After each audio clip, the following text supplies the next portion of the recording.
திட்டின, உன் கூட பிறந்தவனைய ஃபூல்னு சொல்லி திட்டின அப்படிலாம் கணக்கு கேட்பாராம். ஃபூல்னு திட்டுனா எரி நரகத்திலேயே போட்டுருவாராம். புரியுதா? இப்போ நீங்களாம் பேசும்போது நான் நிறைய கவனிச்சிருக்கிறேன்.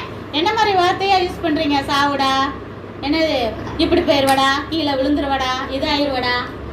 பொம்பளை பிள்ளைங்களும் அப்படி தானே, சில பிள்ளைங்க அப்படியெல்லாம் பேசவே கூடாது. சின்ன பிள்ளைங்க மட்டும் இல்லை, வயசானவங்க வரைக்கும் போய் செத்துப்போங்க அப்படின்னு சொல்கிற அளவுக்கு துணிகரக்காரங்களாக இருக்கிறாங்க. இதுக்கு பின்னாடி தேவ பிள்ளைகளை சோர்வாக்குற பிசாசுடைய கிரியைகள் தான் இருக்குங்கிறதுனால நம்ம எதை குறித்து கலங்க வேண்டியதில்லை. அதை கடிந்து ஒவ்வொரு நாளும் நம்ம ஜெபிக்கணும். இது வரைக்கும் பேசிட்டோம், என்ன செய்யறது?